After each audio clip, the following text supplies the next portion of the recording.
Hey guys, welcome back to the Music Hole. My name is Cole, and I'm very excited because we're talking about one of my favorite bands today, The Replacements. They're a cult band from the 80s, and they kind of sound like indie rock / college rock / alternative rock, something like that. But this is their album Tim, and it's probably my favorite album of theirs. It's definitely got some all-time classic songs on it. So yeah, I'm really excited. I hope you guys enjoy it. I've got some clips lined up as always of some favorite moments that I want to share and talk about. So let's dive right in.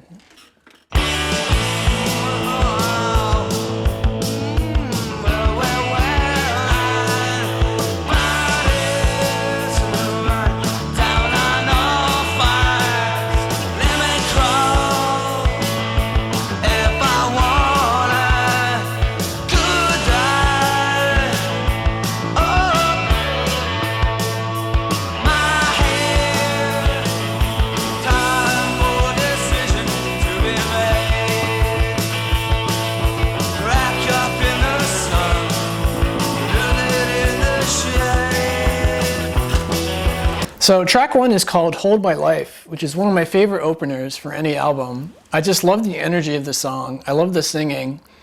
And you know, the lyrics are basically about a guy who's just so drunk all the time. We're not sure why yet, but he's down on all fives, as he says. So his hands, his feet, and his face, right? That's the fives. But he says if he wanted to, he could die by his own hand. So like, he's kind of flirting with suicide a little bit. He's flirting with the dark side, so to speak. So like, I'm not totally convinced that he wants to end his life. You know, it's called Hold My Life in the sense that like, this guy is very desperate. He's very sad. Something's going on. He's drinking himself to death. But at the same time, there's a small part of him that wants to get better. So that's why he says, you know, it's time for decisions to be made, you know, because he's not like, well, he's not so far gone that he can't do anything about it, but he's nearing that point where there's no turning back. So there's time for decisions to be made. And geez Louise, I hope he figures his life out. Oh my goodness. I actually have a second clip from the song with some more lyrics. It's a really great song. There's so many good lyrics on it. So let's check out clip number 2.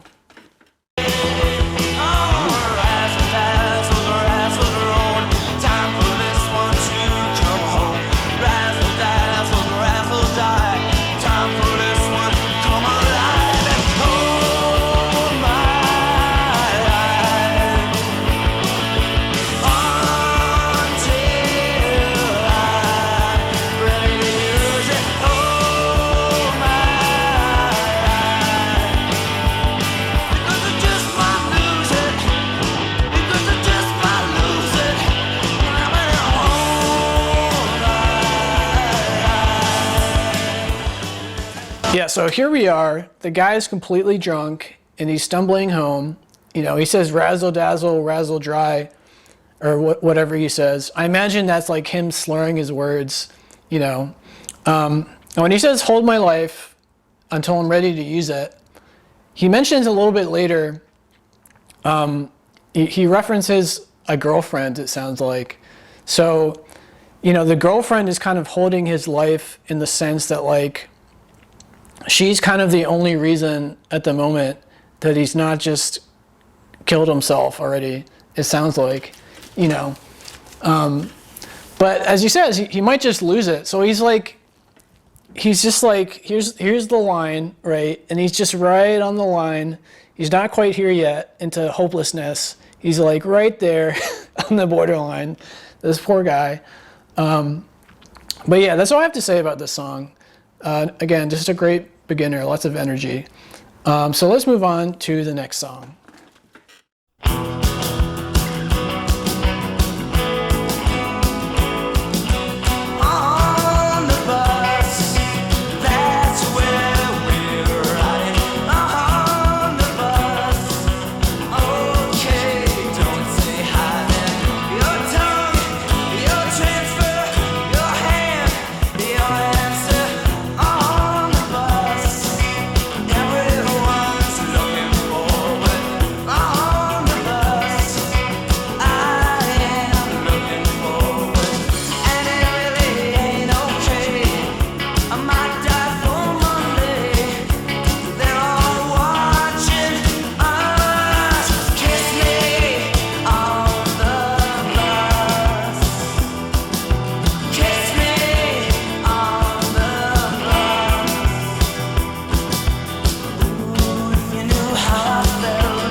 So Paul Westerberg kind of gets humorous on side A a lot. I skipped L-By, which is kind of a humorous song. And, but many of the songs on side A are humorous. And this song is a little bit humorous. He's talking about basically there's a girl on the bus that he rides to work or wherever, and he had a one-night stand with this girl. They were probably drunk, because this guy, as we've established, is a total drunkard. So they're probably drunk. She probably completely regrets it. But this guy, as he mentions later on in the clip, is just totally into this girl. He's so into this girl that he's like causing a mini scene on the bus, right? Because he's on the bus. He probably sits down next to the girl, and the girl's feeling totally uncomfortable, and he probably does this move with the hand. He tries to hold her hand, and she's like, get away from me. So this guy is totally in love with this girl who, in her mind, she's like, oh God, why did I ever sleep with this guy? So yeah, he's falling for the wrong person. Our poor guy. But that's Kiss Me on the Bus. There's not much else to talk about it. There's not much else to talk about. It's a really good song. It's one of my favorite songs from the album. But again, we're going to skip a few songs. Not because they're bad. They're just kind of like, they're kind of humorous. They're not really serious, so to speak. Like, for instance, Waitress in the Sky is just him dealing with this girl who thinks that she's better than most people because she gets to fly on an airplane and see the world-ish every day, So there's not too much to talk about with the next few tracks. So we're going to move on to track number 6, which is another favorite of mine. So let's check it out. On the prairie pavement, losing propositions, quitting school and going to work and never going fishing. Water all around, never learn how to swim now. If being wrong's a crime, I'm serving forever. Being strong's your kind, then I need help here with this letter.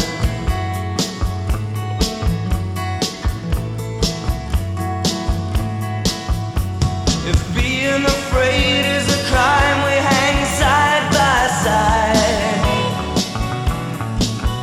at the swingin' party down the line. At the swingin' party down the line. So Swinging Party is a really good song. I really like it. And we're dealing with this guy. He's a drunkard, right? And it sounds like one of the primary reasons that he drinks is he's really shy.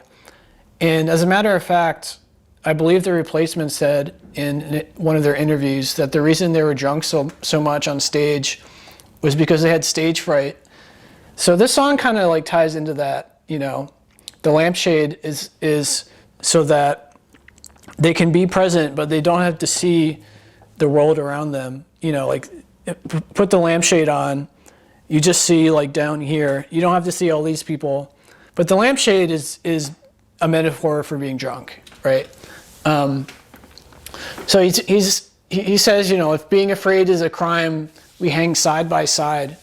And he also says, if being strong is your kind, then I need help here with this feather. So he's admitting, that he's not strong, that he is kind of weak, that he needs some kind of drug, obviously alcohol specifically in this situation, to just survive the day-to-day, to survive these concerts, assuming this song is autobiographical at all. So this guy is basically dealing with his life by being drunk all the time. He's just incapable of being sober and dealing with the world. So this poor guy, the name of the album is Tim, so I wonder if Tim is the character. But anyway, another great song, but that's all I have to say about it. So let's move on to the next track.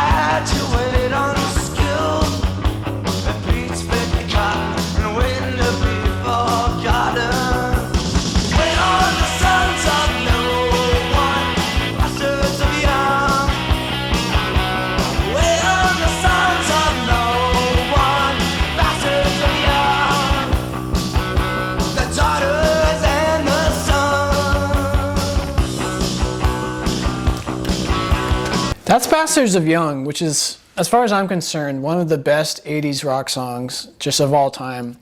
And he gets really deep here because he touches on the artist's life, the artist's journey. You know, he says, dreams unfulfilled, graduate unskilled, but it beats picking cotton and waiting to be forgotten.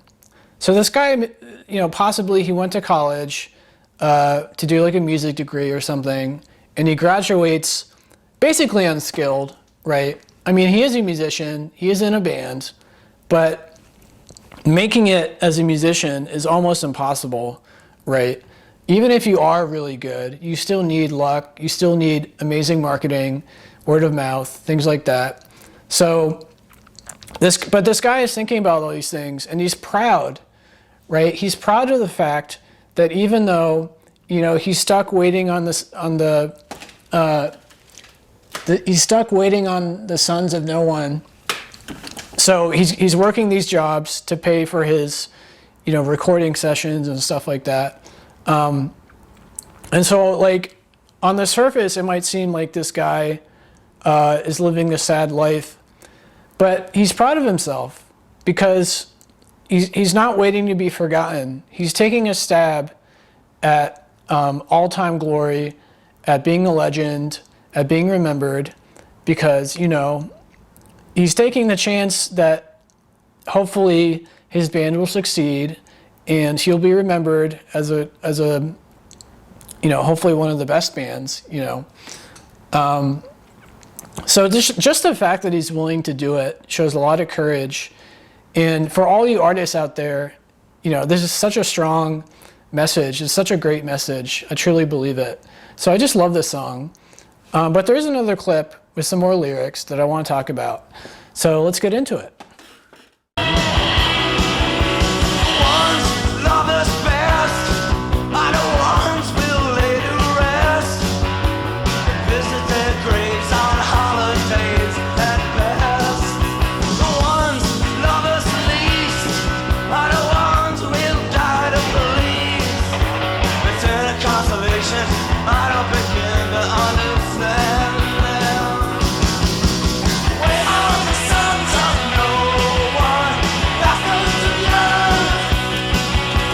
Yeah, oh my goodness. I mean, this is like philosophy 101, right? It's just so powerful because he's right. You know, the people who love us the most in general are going to be our family.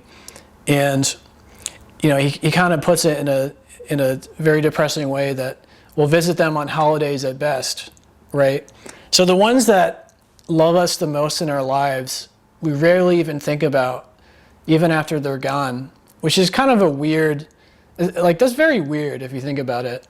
And then as he says, the ones that we're dying to please are the ones who love us least.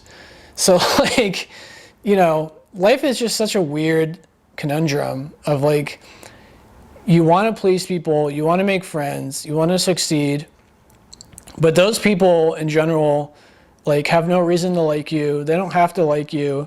A lot of them are even jerks, right? So we're dying to please people who don't really care about us. You know, some of them might, but for the most part, like, you're just on your own. So the song is just really deep. And again, it's just a great sounding song. Like the vocal performance is great. The musicianship is great. The songwriting is great. I just love it. But that's all I have to say about it. So with that said, let's move on to the next song.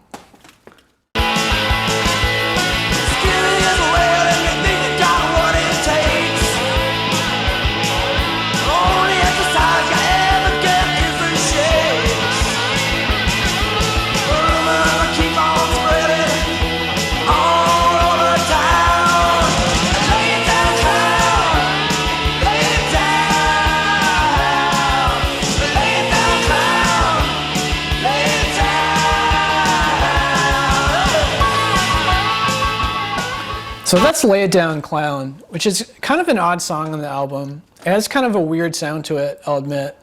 And also like the topic seems to be slightly random.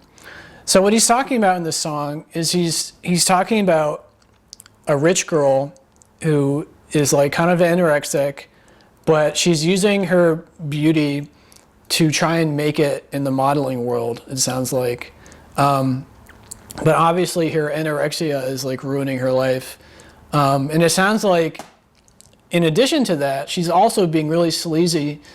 She's sleeping around, trying to get breaks because I guess she figures, well, if I sleep with a guy, then they'll give me a role. Which, of course, as we all know by now, is the Harvey Weinstein debacle, you know. But after this clip, he also mentions, you know, like she needs to just go back to the hills, he says. The hills being what I imagine are the Beverly Hills, right? So basically he's talking about this woman who her only like life goal, or the only way that she feels useful is to be just a model, which is so like like to have that be your only goal is a little sad. And that's not a dig on models. I'm just saying that like it sounds like this poor woman just has not much going on up here, right? This specific woman has not much going on up here, and she's just clueless as to like the fact that men will just use her and claim like, oh yeah, I'll help your career out. Yeah, you know, you want to go to the bar with me? And then they sleep together, and he never comes through the promise. But anyway, so it's a random song on the album, in my opinion. Like it's kind of strange and doesn't quite fit the rest of it. But anyway, I thought it was kind of interesting lyrically, so I clipped it. But that's all I have to say about it. So let's move on to track number 9, called Left of the Dial.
So that was Left of the Dial, which is a very wonderful song. I mean, it's very simple. You know, it's about a guy in a band who's friends or possibly lovers with a girl who's in another band, and they're hearing each other on the radio, on the college radio, and Left of the Dial is a reference to if you turn the dial left, the lower numbers were the college radio stations back in the 80s. So that's how you would hear bands like The Replacements. But anyway, so he's just kind of like thinking about this girl who's also trying to pursue a career in a band. And they're talking about how they all have to like travel for shows, but also to like, you know, leave their small town and go to LA or New York, you know, just to get a chance, right? Because if you live in a small town and you're trying to make it as a band, you're probably not going to get noticed, especially not in 1985 when there's no internet and there's no cell phones. So, you know, you're forced to move to a big city where people, you know, talent scouts will be there to see your band, ideally. So he's just kind of like thinking about his friend, wondering how she's doing. You know, he heard, or he saw her name, or her band's name rather, in the paper. And he's just thinking about all these things. You know, there's not much to the song necessarily, but it is kind of a heartfelt little lyrical moment, and I liked it. And it sounds great. It's a really wonderful song sonically. But that's all I have to say about it. So let's move on to Little Mascara, which is another favorite of mine. Let's check it out.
Yeah, Little Mascara is a really depressing song because it sounds like what he's talking about is this guy and this girl got together, and the guy is an artist, right? He's shooting for the moon. He's trying to rope. He's throwing his rope up in the air, as he says, trying to catch the moon. And so maybe at the beginning they loved each other a lot, but now they're older. Now they have kids, and they've got all these responsibilities, and their love is dying. You know, he says that they fall together, but they sleep alone. So they probably sleep in like separate beds even, you know.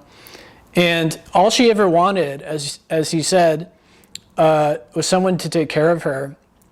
And this guy isn't doing it, you know, because his career is not taking off. He's probably still working like as a waiter or a barista or something like that. You know, but they have kids now, and they're just staying together for the kids, is what it sounds like. So it's a very sad relationship, and you know, it's very relatable for a lot of people.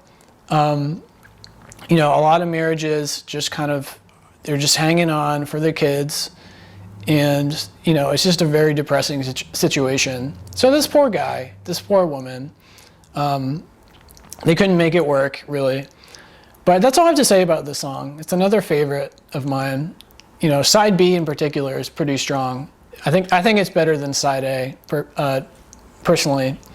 But anyway, so let's talk about the last song, which is an absolute monster. It's called Here Comes a Regular, and I have 2 clips from it. So let's check it out. You're like a picture on the fridge, it's never stocked with food.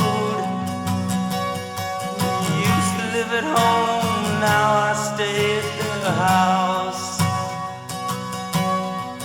And everybody wants to be special here. They call your name out loud and clear. Here comes a regular. Call out your name. Here comes a regular. Am I the only one here today? Yeah, so our poor husband, you know, as we've established in Little Mascara, the relationship is just completely fallen apart. And the husband has basically just turned to the bar life, and he's just drinking at the bar every night. You know, he says he used to live at home, but now he stays at the house, which is such a great line. You know, it was a home in the sense that, like, at one point in the past they loved each other, but now that they don't love each other, it doesn't really feel like a home anymore. You know, he's trying to avoid his home life, or his ex-home life, rather. So he's just a barfly now. He's just a drunkard. And the only time in his life that he feels special is when he's at the bar and everyone knows him, you know. So this poor guy. But I do have another clip from this song, some more lyrics. So let's check it out. Kneeling alongside old sad eyes, says opportunity knocks once and the door slams shut. All I know is I'm sick of everything that my money can buy. A fool will waste his life, God rest his guts. First the lights and the collar goes up, and the wind begins to blow. Turn your back on a pay your back last call. First the grass and the leaves that last, here comes the snow. Ain't much to break anyway in the fall.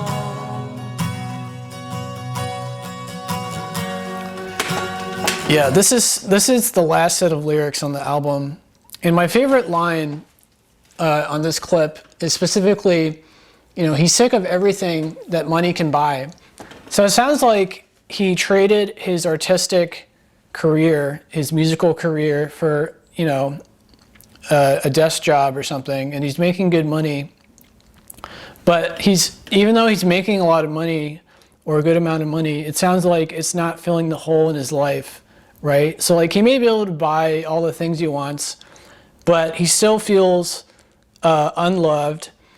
And as he mentioned earlier, I forgot the name of the song, but he mentioned in an earlier song about, you know, he was proud of the fact that he was in this band, and he's trying not to be forgotten, you know, because ideally, as I mentioned, if your band does well, then people remember you. So he's kind of given up that dream, it sounds like, and he's just entered a career job, and he has a lot of money now. But he's got a lot of money, but nothing he can buy will satisfy his soul, so to speak. So this poor guy, this is the end of his journey. You know, here comes a regular, here comes a barfly, this poor, poor guy. But anyway, that's Tim. Just a really great cult classic from the 80s. I really like it. Although I want to ask you guys what the deal is with the cover. It looks like you've got this gray hallway. I'm not really sure what it symbolizes exactly. So if you guys know, I'd love to hear it. But anyway, so yeah, that's Tim. I hope you like it. I hope you found it interesting, or what I had to say was interesting. You know, feel free to comment as always. And if you enjoy the video, please like and subscribe. It would really help me out. I like making these, but that's all I have to say. So again, The Replacements, check them out and have a good one.